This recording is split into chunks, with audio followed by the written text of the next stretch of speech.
2, 3, 4, 5, 6, 7. Okay. Hello, hello, internet world. Alright, let's do one more. Soundtrack. If you like to gamble, I said, baby. Wait, if you like to gamble, I tell you I'm your man. You win some, you lose some. It's all the same to me. Arwen races across the plains.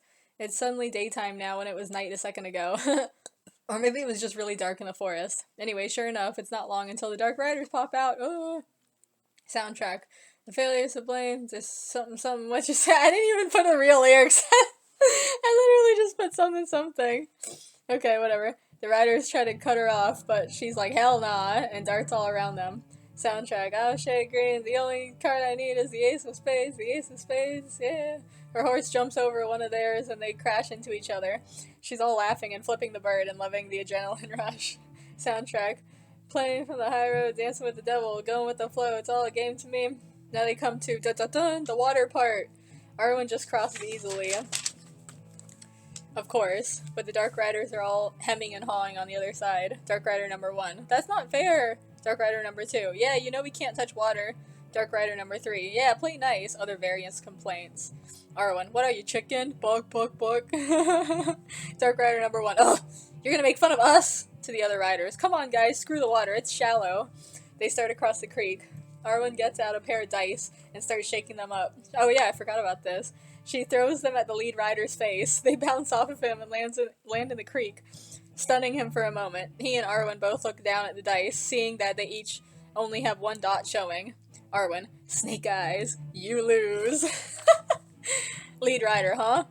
He looks up only to see a huge tidal wave coming down on them, shaped like a bunch of horses. Horses, coming in all directions, white, shining silver studs with their nose in flames. Oh my god, where's Cillian Murphy? Dark Riders. Ah! Super Jill screams as they get trampled and taken out by the waves. Oh my god, it's been so long since I watched Super Jill. That's such a good show. At least the first 2 seasons. It might have turned bad after that for all I know, but it was great. Arwen, yes, yeah, in your face, that's right. She does a little turn on horseback in victory. Yes. She takes Frodo out of the backpack sack and sees that he's pretty much dead and floppy. No. Her voice fades off as we dream transition. Woo. Is that like the Rottweiler music? Whoa. Into the very acid trippy world of Frodo. Frodo, whoa, where am I? He surveys the scene. Purple grass is growing up. Big fatty blue pears. What? Are growing on the trees, which look like octopuses. Wow, okay, I need to draw this. Giant mushrooms are growing and budding tiny mushrooms off of themselves, which have humanoid faces and are chatting and laughing in their high-pitched helium voices. Some iron butterfly is playing in the background. Is it Inagata Vita? And, up on the hill, standing before the dripping molten lava sun, is Arwen. Frodo speechless. Arwen comes down from the flaming hill, down the road that is lined on the edges with swords and spiny dragon's tails, maces and blood and other hella badass shit. She comes up to Frodo, kisses him, and then hoists him up on her shoulders. A little teeny weeny baby bunny comes running up then with a dead-ass lamb in his arms. Baby bunny, teary-eyed, please, you gotta save my lammy. Arwen, speaking telepathically in Gandalf's voice, come along. There is another who may save your little friend. Oh my god, this is fucking a little drummer boy now. She jogs to the edge of the cliff and leaps off, with Frodo still on her back, and lands with perfect balance onto the back of a pterodactyl. I remember this part from Heavy Metal. They fly off through the Technicolor lava lamp sky. Arwen has her arms out, singing in Elvish. Frodo, looking at the sky. It's so beautiful. Kiss me again. She pulls him down off her shoulders and puts him in front of her on the pterodactyl. She kisses him. Frodo, dreamily. Kiss me again. They keep kissing. Frodo closes his eyes. Frodo, oh, Arwen. He opens his eyes, only to see that Arwen is actually Elrond. Oh! Frodo, blah! Frodo wakes up suddenly in a bed in Rivendell. Frodo, holy shit, where am I? How much time has passed? Gandalf, hey, welcome back, you little flatliner. It's just been a couple days, I think, since the last scene. It's 7 days to Halloween. Oh yeah, it is. 7 days till Halloween. 7 days till Halloween. Frodo, he flops back down. I'm too tired for Halloween. What about you? How come you didn't meet us when you said you were gonna? We would have been a lot safer with you than the fucking human that can smell fear. Gandalf, I know. Sorry for that. It wasn't my fault. I went over Saruman's and flashback to Saruman, kneeing him in the face, throwing him around using telekinesis, and just generally whooping his ass. End flashback. Gandalf, ... One thing just led to another. I got a ride home, though. Second flashback. Saruman is whooping Gandalf's ass on the roof of the Iron Tower. Saruman, say Sauron is your daddy. Gandalf, never! Saruman, say it! Gandalf looks around, then runs, and jumps off the roof. Saruman, haha, yeah, jump to your death. You can't win, you can't. Then he sees Gandalf is actually riding away on a giant moth. Saruman, ... Oh. Small moth flying next to Gandalf. See, I got your back, yo. Pan down to the lower windows. Gossard. Oh, right, because he liked moths too. Shit, I should have done a Click movie first, but we'll retroactively see what that's about when we see Gossard in his full glory. And Renfield are watching the giant moth, speechless with chibi eyes. Renfield. Holy mama. End flashback. Gandalf. Anyway, yeah. Suddenly Sam pops out from under the blanket in the bed next to Frodo. Of course. Frodo, weirded out emoji face. Were you there the whole time? Gandalf, oh, how rude of me. I almost forgot to introduce you to the guy in charge here. Gandalf moves to the side and Elrond is standing right there behind him. Elrond, I also saved you. Frodo, somehow your face is familiar. He scratches his head, confused. Elrond, yeah, I get that a lot. Anyway, welcome to my super secret compound. This is where all the elves who I call my children reside and play and train for the day of reckoning. Frodo, wait, what? Elrond, reside, play, and train for the great recreation. It's like our version of the Olympics, kinda. Frodo, oh. Elrond, blinks and smiles. Frodo, okay. Or it's more like, oh, okay. Cut to whenever. Frodo and Sam are wandering around. Pretty. Yeah, that's much better. Tuck this shit in. Okay. Wandering around pretty Rivendell and taking in all the sights. They wind up walking under some cherry blossoms and the petals are falling down on them. Oh yeah, I can't wait for this part. Sam, getting teary-eyed. It's so beautiful. This is how I want my wedding to be. Merry and Perry, from off-screen. Well, for a wedding you need witnesses, right? Frodo. Merry and Perry! M and P come hopping in and they all hug and hop around and it's a birthday... Wait. And it's a bunny reunion. Yay!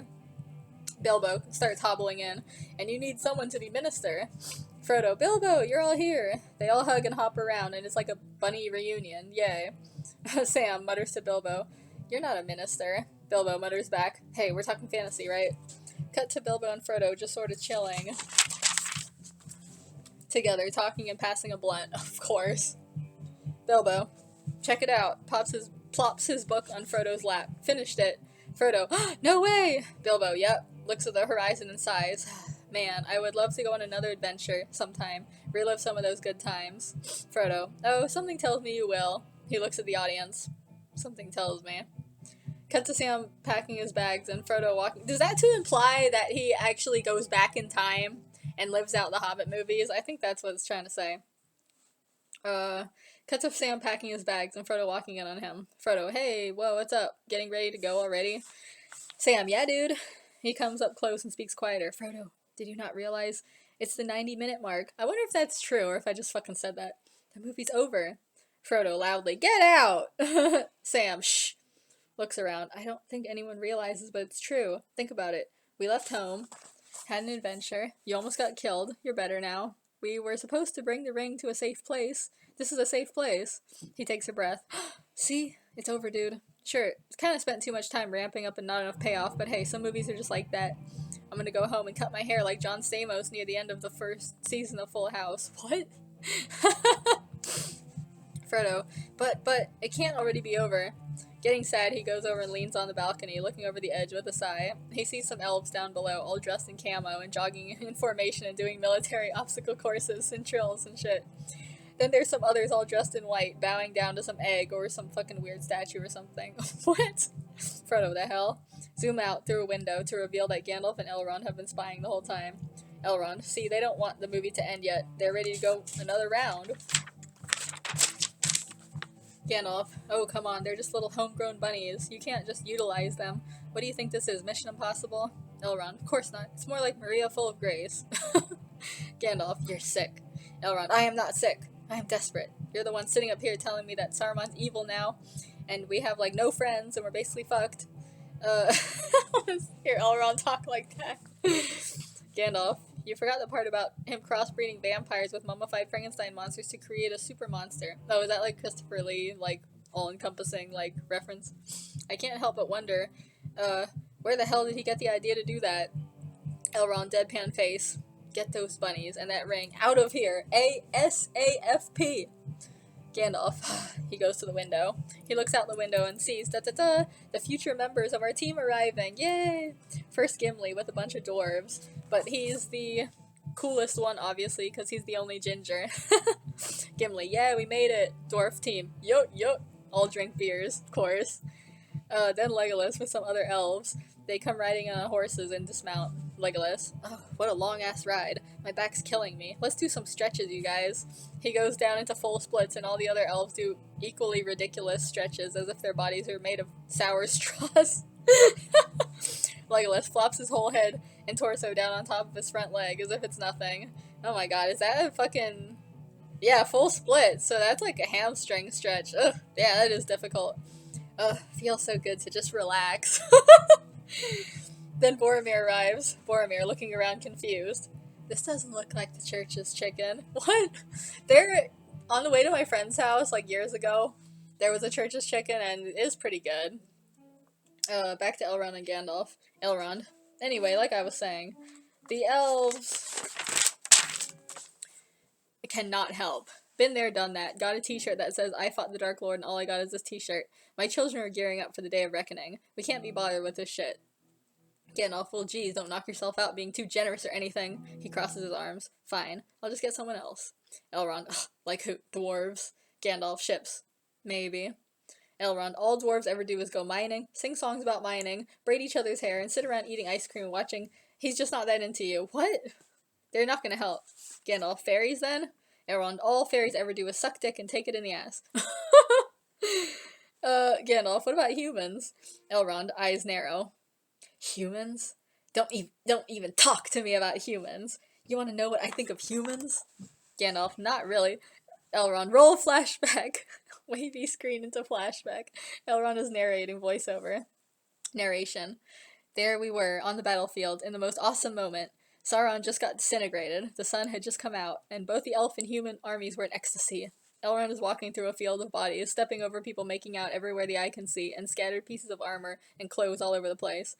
He goes up to Isildur, who's sleeping on the ground. Elrond, hey, wake up. He nudges him. Isildur, he brushed him away. Elrond, get up, you lazy asshole. Narration. Finally, after like a million minutes, we get up to the top of the volcano, and then what happens? Elrond, okay, all you gotta do is throw the ring in the lava. The lava, that's like all around. Since this is a volcano, super easy. Just do it and we're all saved. Isildur. Actually, I think I'm gonna keep it. He puts on the ring and goes invisible. Elrond, look of hella pissed off disbelief. Maybe something like that, I don't know. He does like the one eyebrow, like, kind of like The Rock. I don't know, I can't really do it. Cut back to the present. He still has that same expression. Elrond, and that's why I don't like humans. Ugh, I should have just pushed him into the volcano. I'm too much of a sweetheart, that's the problem. Gandalf, not all humans are like that, you know. Elrond, yeah? Like who? Gandalf, I can think of one. Cut to Strutter, looking into the camera. Strutter, mouths silently. Puts a finger over his mouth. Puts a finger over his lips and mouths. He's hanging out in some chamber or something that's dedicated to the big-ass fight with Sauron that Elrond was just talking about. Just then, Boromir comes in, poking around and basically just killing time, but he doesn't see Strutter because he's standing in a shadowy corner, and his all-black clothes and hair help him blend in. He's also perfectly still, just watching creepily like Michael Myers. Unlike Boromir, who is popping bubblegum and not even trying to be subtle. Boromir finally spots Strutter and does a total double take. Whoa! Hey, I did not see you there. Hi, waves. Strutter. Or I don't know if he would be doing this. Like, maybe it's just like this. I don't know what kind of wave. Strutter. Hi. He's just unfriendly off the bat. I don't understand that. Boromir comes over. You're not from around here either, huh? Oh my god, I love your vest! He pops a bubble. Let's be friends. You wanna go hang out? Strutter. ... I'm good. Boromir, long awkward pause. Okay, that's cool. Awkwardly not knowing what to do, Boromir goes over to Isildur's old sword, which is on the table. See, it's like, you don't have to like somebody, but you don't have to be so obviously rude, even if you can tell that they're a little off or they're a little weird. You don't have to be a dick about it, because then they can always say you started it. At least give yourself a clean slate, you know, to be like kind of free yourself from blame, you know? And then later, if they turn out to be an asshole, then you can be like, well, I was nice, we said hi, you know, everything was cool. They're the ones that are being an asshole. But if you start like being an asshole, if they're like, hey, what's up, even if they're fake as fuck or even if they're weird, like, you can't just be like, ew, bye. And then they can always say, like, well, he was an asshole first, she was an asshole first. You know? Like, you know? You see what I'm saying? Anyways, whatever. Boromir. Cool sword, right? You could cut someone's hand right off. Bubble pop. I wish I had bubblegum so I could emulate this. I'm totally kidding. You know, like what happened with the, Strutter uncomfortable stare. Silence. Boromir, right, yeah, okay. It's getting really hot in here. I'm just gonna, yeah. When you blend, like, two people who, for whatever reason, just don't like each other right off the bat, like, they don't vibe, and then you add on to it, like, one of them is, like, standoffish, and the other one is, like, anxious, it's just bad, you know? Okay, where was I? He puts the sword back so fast that it falls off the edge of the table, but he just runs the hell out of there and doesn't even look back. Boromir mutters, fucking weirdo. Strutter also mutters, ditz. He hesitates, but then decides to do a civic duty by going over and putting the sword back on the table. Uh-oh, what is this I hear coming? Oh my god, 3 minutes. I wonder if I have time to do this song. I really want to do it. Strutter looks up, alert. What is it? It's another musical number. Strutter, oh fuck. He sighs as the music starts up. Singing. Look at me, I will never pass for a perfect air, or a perfect son, no. Can it be? I'm not meant to play this part. He goes wandering around the courtyard. Now I see that if I were truly to be myself, I'd break everybody's heart. He steps up on the edge of a fountain and goes walking around it. Who is that man I see, staring straight back at me? Why is my reflection someone I don't know? He looked down into the water at himself, but quickly kicks dirt into it to ripple it away, and then leaves the fountain. Somehow I cannot hide who I am, though I've tried. When will my reflection show who I am inside? He goes up to where the sword is again. He sees his mirror image then, in all the pieces of the sword. Cautiously he picks up the one with the handle and looks into it. When will my reflection show who I am inside? End song. That wasn't that bad. Strutter, depressed. Ugh, jeez, for some reason right now I really want chocolate. Oh, it only lasted a minute. Okay, awesome, I still have time. I was worried I was gonna, like, run out of time. He puts the sword back and goes outside to sit on the spot under the cherry blossom and mope around. Arwen steps out from behind the tree. How many times do people just step out of shadows behind objects and, like, just pop out of nowhere? Hey, baby, how's it going? Strutter. Bad. Arwen. Oh. She looks around. Well, check out these blossoms. They're really awesome this year, aren't they? Strutter. I guess. Arwen. Yeah, so beautiful. Oh, but look. She points to a flower bud. This one's late. But I bet when it comes out of its little shell, it'll be the most beautiful one of them all. Strutter. Arwen, no offense, but I really don't feel like talking about flowers right now. Arwen.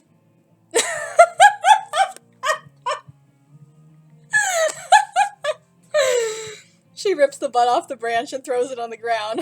Arwen. Oh, look, now it's dead. She walks away. Mumbles. Dumb shit. Cut to that night. Apparently Arwen and Strutter have made up because they're standing on the bridge together. Strutter, look at the stars reflecting off the creek. I forgot how much I miss this place. Arwen, yeah, remember when we first met? Strutter, there's not gonna be another song, right? These wear me out. Arwen, no, just a flashback. There might be a song in it, but we don't have to sing. Strutter. Oh, okay. Yeah, I think it was originally going to be Eclipse from Pink Floyd, but I think I took it out. Oh, okay, look, it's 20 minutes.